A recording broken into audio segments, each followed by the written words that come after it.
Salatu wassalamu ala asyrafil anbiya'i wal mursalin wa ala alihi wa ashabihi ajma'in. Kita lanjutkan tafriq yang kedua dari ulumul Quran. Wa ba'da ma intahal musannif hafizahullah minal muqaddimah, dan setelah selesai penulis hafizahullah dari muqaddimah, diawali, maka mulailah tujuan dari penulisan kitab ini.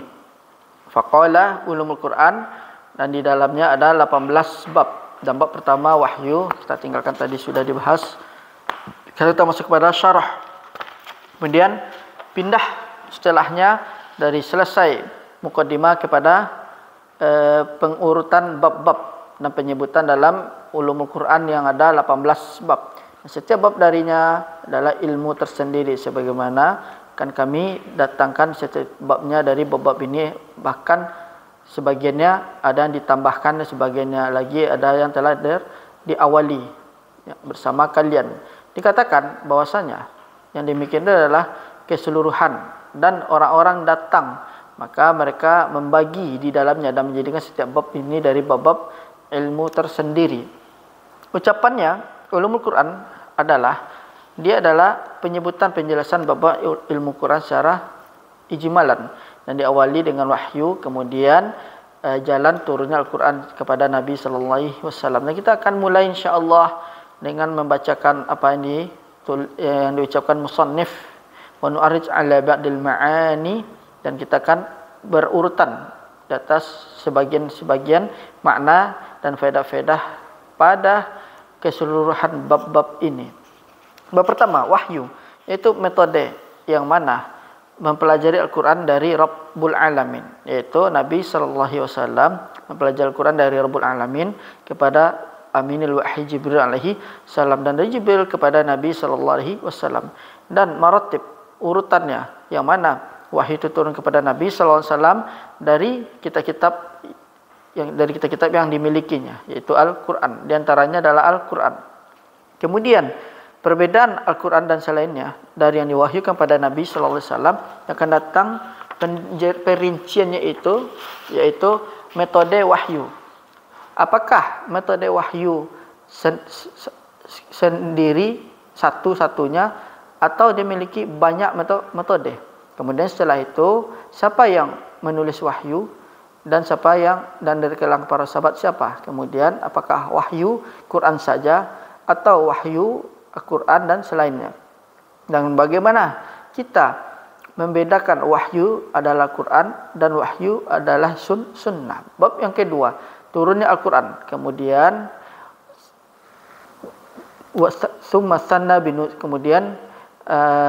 kemudian dipujinya dengan turunnya Al-Quran, dan menjelaskan di dalamnya metode turunnya Al-Quran, bahwasanya dia turun dengan dua cara. Yang pertama adalah ditulis di lembaran-lembaran yang secara global, yang diwajibkan baginya, dikatakan secara global, secara sahih, atau global secara ijmal, dan turunnya secara terpisah-pisah berdasarkan peristiwa atau kejadian, dan berdasarkan apa yang terjadi dalam keadaan-keadaan mereka. Dan yang pertama adalah apa yang diturunkan dari Al-Quran, dan yang terakhir yang diturunkan, yakni maksudnya adalah berbicara tentang turunnya dan bagaimana turunnya dan metode turunnya. Bab yang ketiga, Maki dan Madani. Kemudian tak kala Al-Quran turun, karena Al-Quran sebagiannya itu turun pada fase Maki, dan sebagiannya turun pada fase Madani. Nah, setiapnya memiliki kelebihan masing-masing. Dan kita akan menjelaskan insya-Allah ta'ala dalam pembahasan ini apa yang para ulama bicarakan di dalamnya dalam mengetahui Maki dan Madani yang rajih pada hal tersebut. Dan ini di antara bab-bab ta'jil, bab-bab yang disegerakan dalam faedah-faedahnya, bahwasanya ar-rajih insya-Allah subhanahu wa ta'ala ma ta'alaq biz zaman, sesuatu yang berkaitan dengan zaman. Sebelum hijrah adalah Makkah, dan setelah hijrah adalah Madani. Nah, sebab yang keempat, sebab turun atau yang berkaitan dengan turunnya sebagian ayat Al-Quran dari mulabasat al-ahdas, yang jadi terjadinya percampuran atau terjadi peristiwa yang mana membantu dalam memahami Al-Quran dan penjelasan pentafsirannya, dan demikian itu maka dia adalah kebaikan kepada selainnya dan apa-apa yang terdapat dalam maknanya. Bab yang kelima, pengumpulan Al-Quran dan penyusunannya, pengurutannya. Kemudian setelah itu dikumpulkan Al-Quran dan dijelaskan dalam bab ini bagaimana pengumpulan dan fase-fasenya sampai kepada kita. Keenam, wal muhkam wal mutasyabbih, yaitu kemudian Al-Quran turun ayatu muhkamat huna umul kitab wa ukhar mutasyabihat, sebagaimana dia dalam surat yang muncul di dalam surah Ali Imran. Maka mengikat bab-bab muhkam dan mutasyabih untuk menjelaskan di dalamnya ayat ahkam dan tasyabih dan pentakwilan dan dua jenisnya. Dan bab yang ke-7, am wal khas, meliputi definisinya dan jenis-jenisnya dan sigohnya yang menunjukkan pengkhususan am dan jenis-jenis yang mengkhususkan, dan kapan mengkhususkannya am dan kapan tetap di atas keumumannya. Bab yang ke-8, nasab wa mansub, meliputi definisinya, jenis-jenisnya dan metode penetapannya dan syarat-syarat terjadinya. Kemudian yang ke-9, mutlak muqayyad, yang meliputi definisi mutlak dan muqayyad dan keadaannya yang mutlak dibawa ke dalam muqayyad dan kapan, bergantung kepada takyid secara mutlak, dan akan datang penjelasan itu insyaallah subhanahu wa taala. Dan bab yang ke-6 dan ke-10, mantuk wal mafhum, yang meliputi definisi mantuk wal mafhum dan jenis-jenis pendalilan mantuk dan syarat-syarat sah takwil dan jenis-jenis pendalilan mafhum. Yang ke-11, ijazul Quran, dan di dalamnya definisinya itu definisi ijaz dan penjelasan banyak Al-Quran, mukjizat dengan lafaznya dan maknanya, dan dia itu juga terdapat dalamnya sebuah tantangan bagi setiap umat, dan senantiasa tantangan tetap eksis di dalamnya, dan penjelasan jenis-jenis ijaz ini. Bab yang ke-12 yaitu amsal Quran, yaitu meliputi definisi masal, contoh-contoh, dan definisi amsal Qurannya dan penjelasan maksud dari amsal tersebut, dan siqat amsal Quran dan siyak amsal di dalam Al-Quran. Dan bab yang ke-13, qasam dalam Quran, sumpah, dan meliputi definisi sumpah dan menjadikan sigohnya dan jenisnya dan apa-apa yang Allah bersumpah dengannya dengan terhadap dirinya sendiri dan makhluknya. Bab yang ke-14 yaitu jidal Quran. Di dalamnya definisi jidal, penjelasannya apa yang dipuji, apa yang tercela, dan jenis-jenis jidal yang tercela dan metode penjidalan dalam Al-Quran. Kemudian bab yang ke-15, kisah-kisah dalam Al-Quran, meliputi penjelasan hakikat kisah dalam Al-Quran, jenis-jenisnya, dan pelajaran yang terulang dalam kisah Al-Quran. Dan bab yang ke-16 meliputi definisi terjemahan, yaitu jenis-jenisnya, hukumnya, dan syarat-syarat yang dilakukan dan bolehnya di dalamnya insya-Allah dalam Quran, dan apa yang tidak diperbolehkan. Dan bab yang ke-17 yaitu Israiliyat, yang meliputi yaitu penjelasan Israiliyat dan jenis-jenisnya, hukumnya yang diambil di dalam pentafsirannya. Bab yang ke-18 usul tafsir.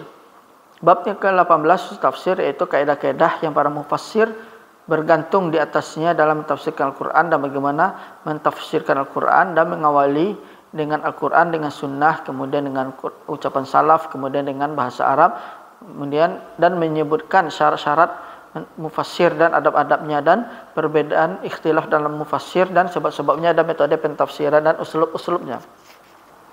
Ini bab yang 18 ini Allah Subhanahu wa taala apabila Allah menganugerahkan kepada kita, dan aku memohon kepada Allah Subhanahu wa taala untuk kalian diberikan kemudahan, pertolongan, dan meliputi kita di dalamnya walau jumlah, meskipun secara keseluruhan insyaallah, dan kita akan mengambil manfaat dengan Al-Quran, dan kita mengambil faedah dengan adab-adab Al-Quran dan akhlak Quran, dengan ahkam-ahkam Al-Quran. Allah manfa'na wa iyyakum bil Quran al-azim.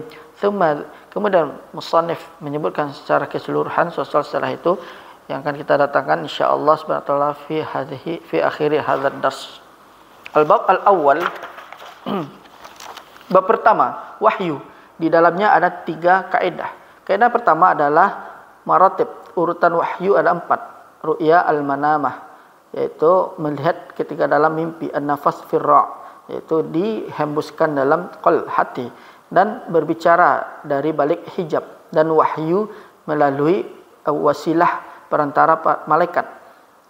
Berbicara tentang wahyu, maka kita katakan dia adalah bab pertama dan dia adalah madkhal ke dalam ilmu Al-Quran, dan berbicara tentangnya karena Al-Quran turun melalui wahyu. Maka dikatakan urutan wahyu itu ada 4. Pertama yaitu melihat dalam mimpi, yaitu finnaum wa nafs fil ra', yaitu adalah sesuatu yang dilemparkan pada jiwanya atau dalam hatinya, dan berbicara dari balik hijab dan wahyu melalui perantara malaikat. Kaedah yang kedua adalah kutab penulisan wahyu. Para penulis wahyu itu ada 16 sahabat.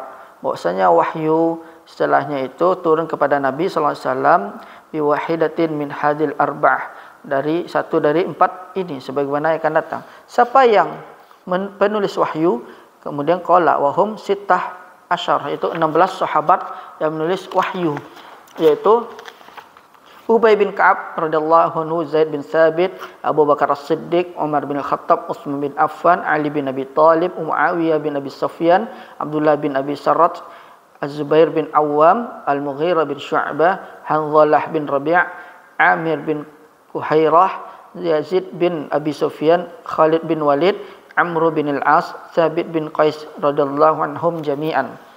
Dan kaidah yang ketiga adalah Al-Quranul Karim. Dia adalah ucapan Allah yang diturunkan kepada Rasulullah sallallahu alaihi wasallam dengan lafaz bahasa Arab yang dia ibadah apabila membacanya, dan dinukil dengan secara mutawatir dan tertulis di dalam mushaf. Penjelasannya, tamhid, permulaan. Wahyu dia adalah asal dari setiap pintu-pintu ilmu Quran. Dia dalam metode turunnya Al-Quran dan sampai kepada kita beserta dalil yang banyak di atas terjadinya wahyu. Sebagaimana yang Allah katakan di antaranya wa ma yantiqu anil hawa in huwa illa wahyu yuha. Dan dikatakan wa ma arsalna min qablika min rasulin illa nuhi ilai annahu la ilaha illa ana fa'budun ila surah ukhra. Dan selain itu dari ayat yang jelas bahwasanya wahyu itu adalah waqi'un mawjud, ada dan terjadi. Definisi wahyu secara bahasa al-i'lam al-khafi, sesuatu yang tersembunyi, penampakan yang disembunyikan, yaitu bahwasanya jenis dari ilmu, karena dia di dalam jenisnya adalah menyembunyikan, dan ini adalah secara bahasa. Wahyu di dalam syariat secara syarak dia definisikan dengan 2 bagian. Yang pertama dengan definisi isim maf'ul dan definisi masdar. Adapun definisinya berdasarkan isim maf'ul, dia adalah al-muha. Wal wahyu huna huwa kalamullah, dan dia adalah ucapan Allah yang diturunkan kepada Nabi sallallahu alaihi wasallam dari para nabinya, dan ini secara keseluruhan. Adapun apabila dikhususkan kepada Nabi sallallahu alaihi wasallam, maka Al-Quran diturunkan kepada beliau, akan tetapi dan sunnah demikian itu, karena sunnah adalah wahyu sebagaimana Al-Quran juga wahyu. Idzan apabila wahyu dalam syariat didefinisikan dengan isim maf'ul atau bima yuha bih, atau dia adalah kalam Allah yang diturunkan kepada Nabi dan di antara para nabinya, dan demikian itulah wahyu yang tidak khusus kepada Nabi sallallahu alaihi wasallam saja, akan tetapi meliputi seluruh para nabi dan rasul sebagaimana yang kita ketahui. Yang kedua, definisi berdasarkan masdar. Definisi wahyu berdasarkan masdar. Dia adalah ilamullahi nabiyyan min anba'ihi bima arad. Dia adalah pemberitahuan dari Allah Subhanahu wa taala kepada para nabinya dan para nabi-nabi yang lainnya dengan apa yang Allah inginkan. Qaulu i'lam. I'lam secara meliputi secara keseluruhan jenis-jenis wahyu dan gambaran-gambarannya sebagaimana yang datang penjelasannya insyaallah. Dan Allah katakan, maka qasrul wahyi syar'i bi annahu minallah la min ghair. Dan maksud dari wahyu adalah dia secara syar'i dia bahwasanya dia dari Allah, bukan dari selainnya. Kita katakan bahwasanya syaitan mewahyukan kepada para wali-walinya, kepada para loyalisnya, sebagaimana dikatakan wa inna syayatina la yuhuna ila awliyaihim liyujadilukum bighairi ilm. Tetapi wahyu secara syar'i adalah wahyu yang terpuji dari Allah Rabbul Alamin kepada para nabinya. Ucapannya nabinya dan antara para nabinya adalah qasrul wahyi, yaitu qasr, yaitu ringkasan yang pendek kepada wahyu yang dimiliki oleh wahyu. Maknanya secara syar'i adalah wahyu lil anbiya, itu wahyu untuk para nabi. Dan dikatakan dengan apa yang dengan sesuatu yang menginginkan penjelasan yang diwahyukan kepadanya. Sama saja apa itu berita atau hukum atau selainnya.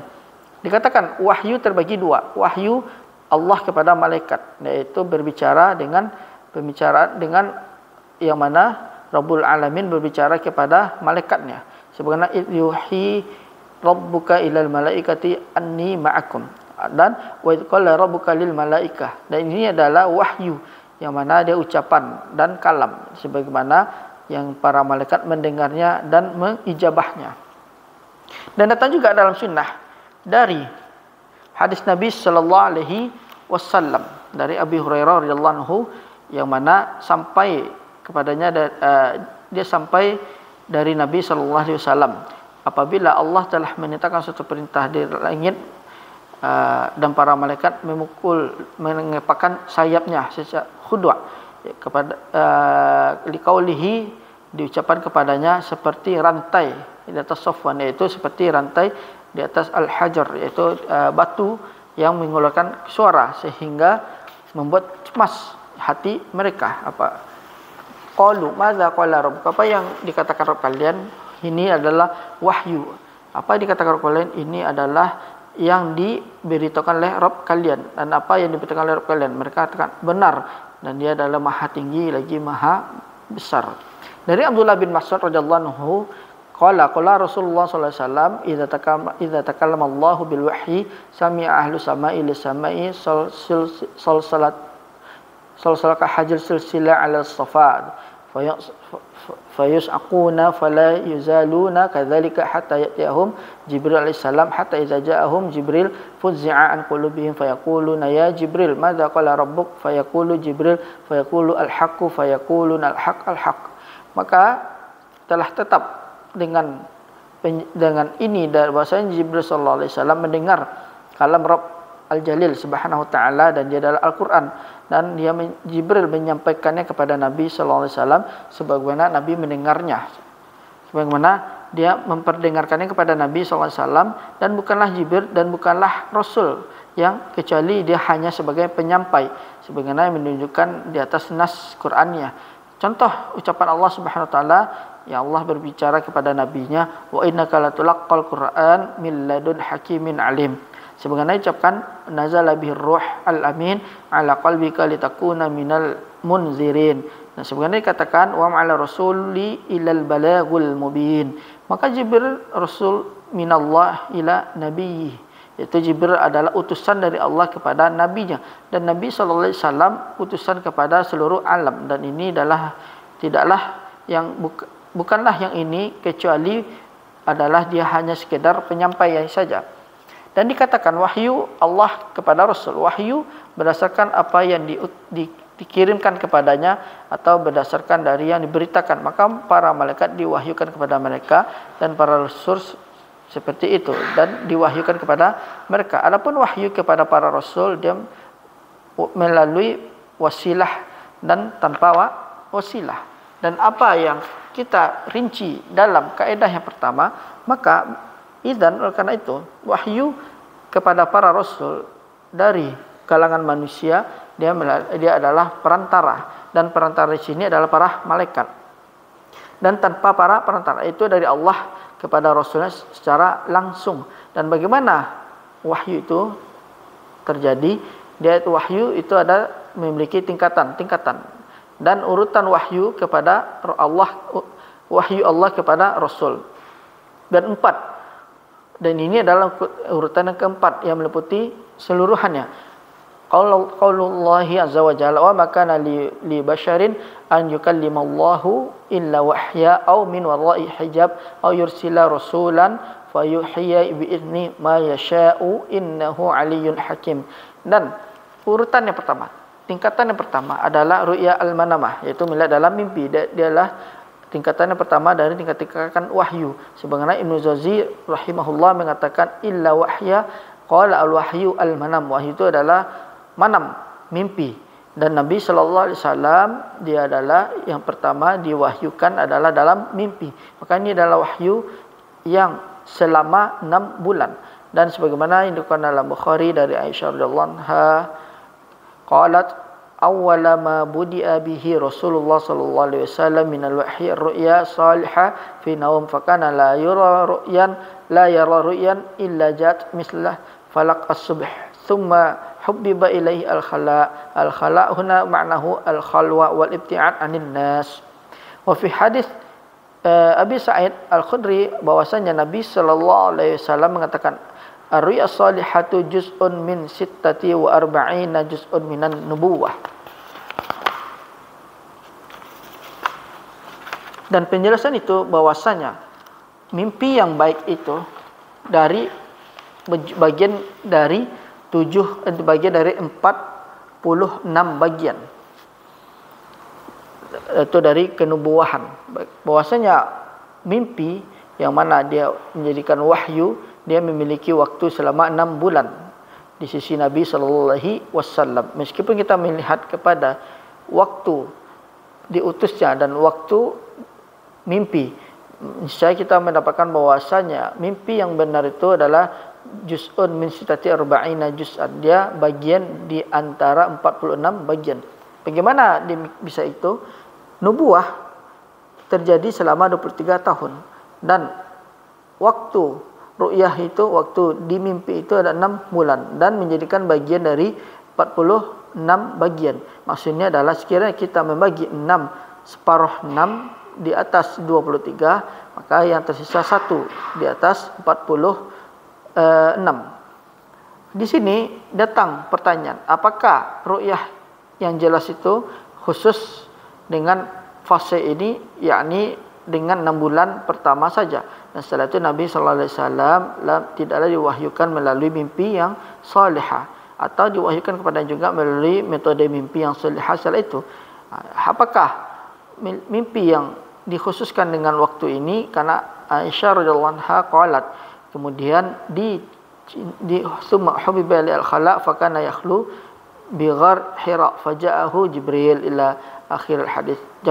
Al-jawab dalam firman Allah Subhanahu wa taala, laqad sadaqallahu wa rasulahu ar-ru'ya bil haqqi latadkhulunnal masjidal haram insyaallah aminina muhalliqina ru'usakum wa muqassirina la takhafun fa'alima ma lam ta'lamu faja'ala min duni dzalika fathan qariba. Apakah di sana ada fath?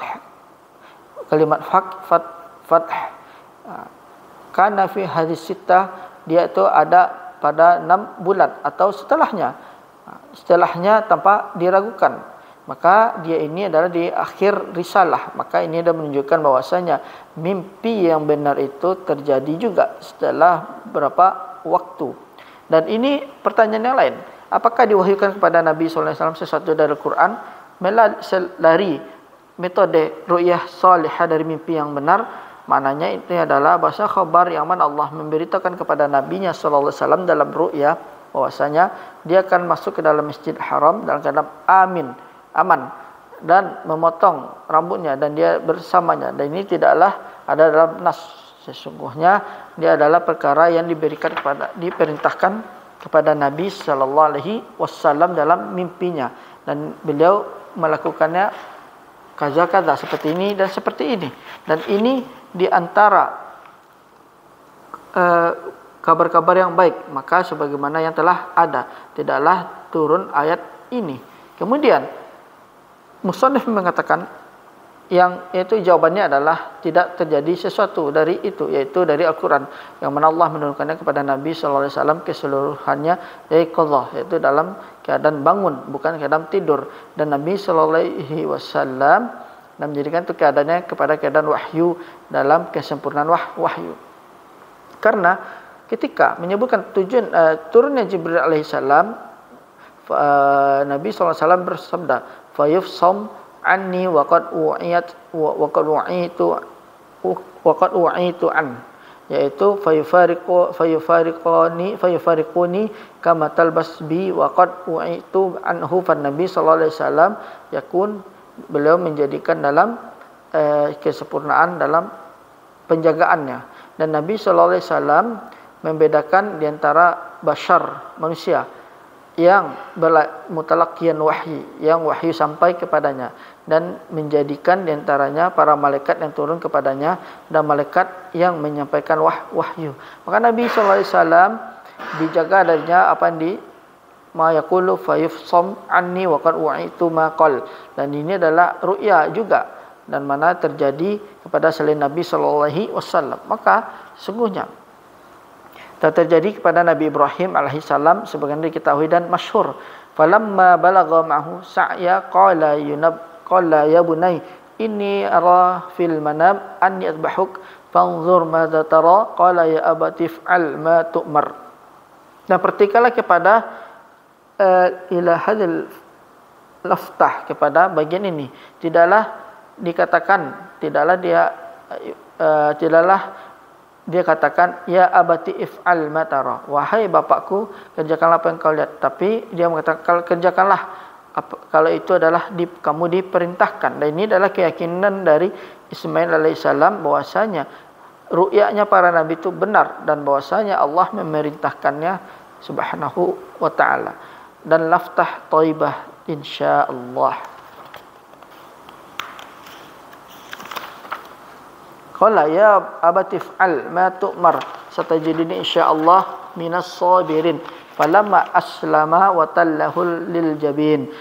Maka tak kala keduanya itu berpasrah diri dan menyerahkan diri kepada Allah Subhanahu wa taala, wa tallahu lil jabin, yaitu talla waladahu lil jabin, dan hampir saja dia menyembelih anaknya. Wa nadainahu an ya Ibrahim qad sadaqta ar-ru'ya inna kadzalika najzil muhsinin.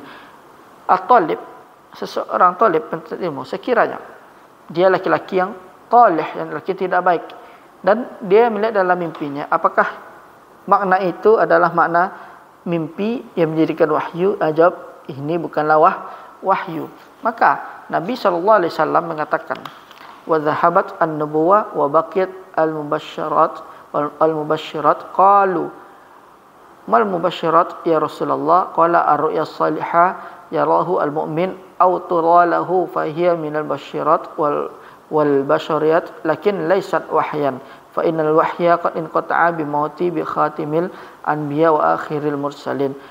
Perbedaan antara ya ikhwah al-Islam bahwasanya wahyu la budda yaqa, dia itu terjadi. Adapun dari mubasyirat, kabar-kabar saja, maka dia kadang terjadi, kadang tidak terjadi, wallahu alam. Oleh karena itu, bahwasanya mentakwil mimpi bukanlah mengharuskan menjadikan dia adalah berita tentang akan datang. Adapun apabila melihat yaitu mimpi dia adalah wahyu dan berita tentang akan datang, maka sepatutnya akan terjadi. Maka di antara mimpinya dan mimpi yang baik atau melihat dalam mimpi yang baik, dan ini adalah mubasyirat, dan ini adalah antara kebaikan yang mana seorang muslim menjadikan dari bab istibsyar bil khairat, wallahu a'lam. Itu kabar gembira dengan kebaikan. Dan tingkatan yang kedua, an-nafas fir'a, yaitu dilemparkan ke dalam jiwanya. Dan dalil ini adalah tingkatan, dan ini adalah dalil tingkatan yang mana Nabi SAW mengatakan inna ruhal quds nafatha fi ru'i anna nafsan lan tamut hatta tastakmil rizqaha wastaufi ajalaha.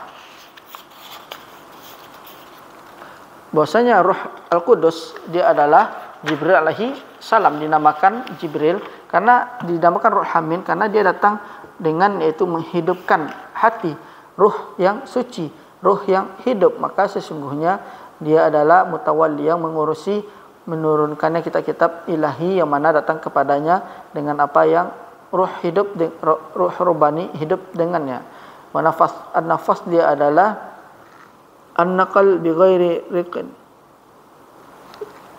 at-tafl bi ghairi riq, itu apa di antara dihembuskan, dan ru'ya dengan dhamra au ulqiya wahyu fi khuldi wa fi nafsi wa qalbi au aqli wa min ghairi an asma'aha wa la ara. Wa nafas apa yang Allah lemparkan kepada Nabi, Allah berikan kepada Nabi sallallahu alaihi wasallam berupa ilham, yakni sesuatu yang terjadi pada dirinya dan tidaklah didengarkan dan tidak pula untungnya, yaitu dalil, tidaklah dalil kecuali bahwasanya sesuatu itu dalam dirinya.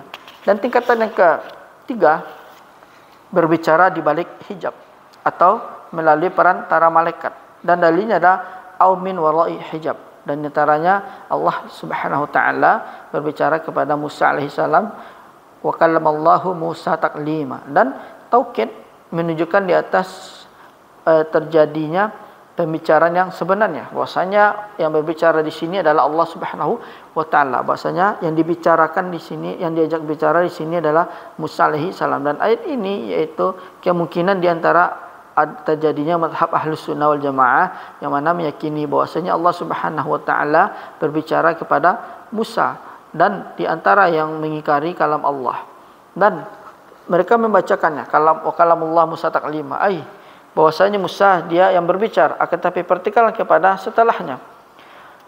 Sebagaimana Subhanahu taala, sebagaimana Allah Subhanahu taala mengatakan, maka takala Musa li miqatin, datang kepada di tempat kami, maka Rabbnya berbicara. Dan ini adalah pasti bahwasanya Allah Subhanahu taala berbicara dengan sesuai yang dia inginkan, dan bagaimana dia inginkan Subhanahu taala, bahwasanya dia berbicara dengan Musa alaihissalam dan memilihnya itu, dan memilih Nabi sallallahu alaihi wasallam seperti Allah memilih Musa yang mana berbicara tanpa hijab. Maka terjadilah pembicaraan yang sebenarnya dari Allah Subhanahu wa taala.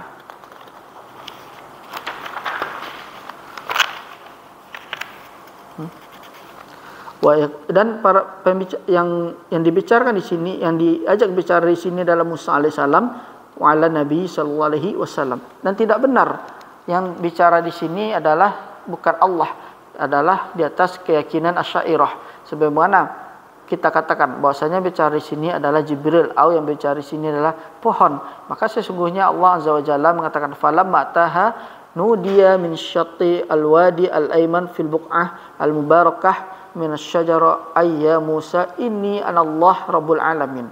Maka apakah mampu pohon berbicara atau Jibril berbicara, wahai Musa, bahwasanya saya Allah, tidak ada Rabbul Alamin? Dan tidak, sesungguhnya wa inna Asy'ariyah itu menginginkan mengatakan bahwasanya an yafiru min isbatil kalam, yaitu dia berpaling dari penisbatan kalam yang hakiki yang Allah miliki, dan mereka ingin menisbatkannya dengan menisbatkan syaklian secara bentuk. Maka sesungguhnya Asy'ariyah mengatakan dalam sifat yang 7 yang ditetapkan laul hayatu wal kalam wal basar sam'a wa irada wa ala waqtadar ayu al ilmu wal qudrah. Dan maka pembicaraan dari sifat yang 7 yang mana Asy'ariyah menetapkannya bahwasanya mereka pada hakikatnya mereka menetapkan kalam nafsi, tidak memiliki huruf, tidak pula memiliki suara atau makna tersendiri, yaitu tidaklah dengan lafaz, tidak pula dengan huruf, dan ini dalam hakikah tidaklah dinamakan kalam.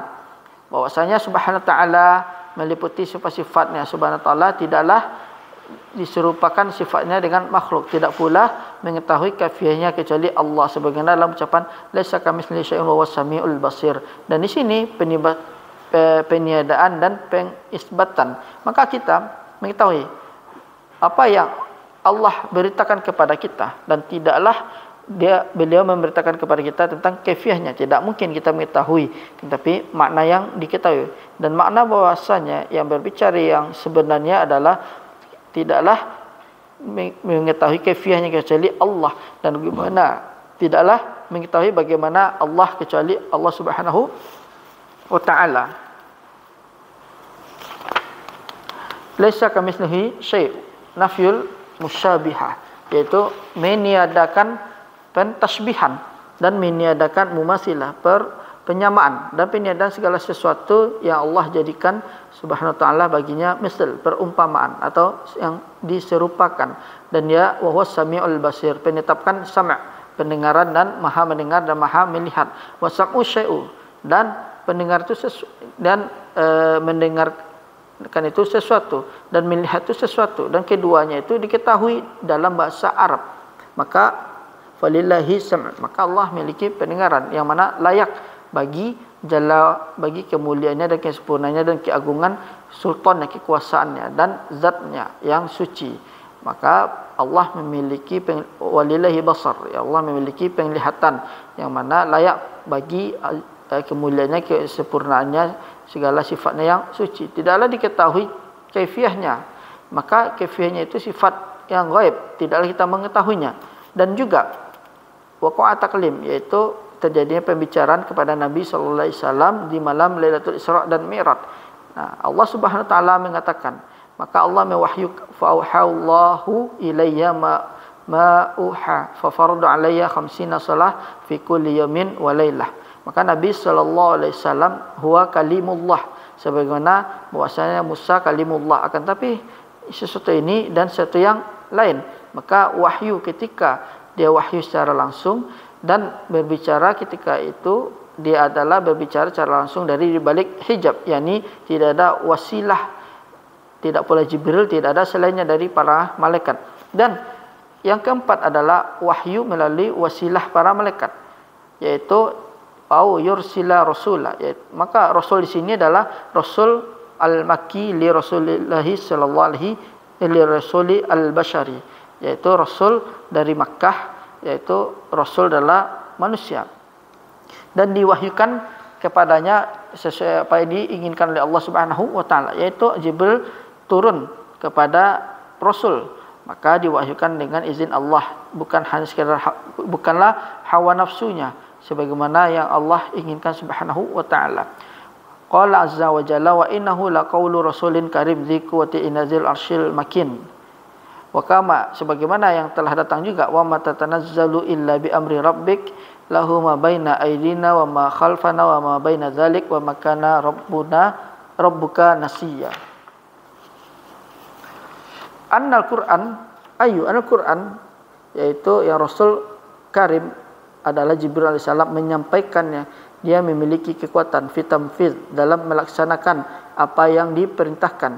Dia adalah pemilik kemuliaan yang tinggi di sisi Allah, dan para malaikat taat kepadanya dan diamanahkan wahyu kepadanya. Sampai di sini kita cukupkan, sampai di sini natawakaf, kita berhenti di sini sehingga tidaklah kami memperpanjang ucapan terhadap kalian. Kemudian akan datang soal-soal ini yang mana datang maknanya di awal perintah, awal perkara. Musannif rahimahullah hafizahullah setelah selesai dari mukadimah, kami memiliki 3 pertanyaan. Pertanyaan yang pertama, apa maksud dengan alham? Pertanyaan kedua, definisikan ulumul Quran. Pertanyaan ketiga, musannif menyebutkan 5 sebab setelah penulisannya ini, setelah penulisan kitab ini, apa itu?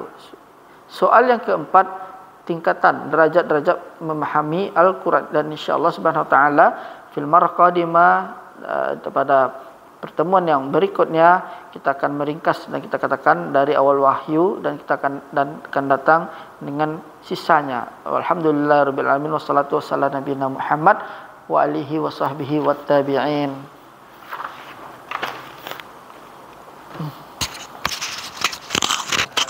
Intaha.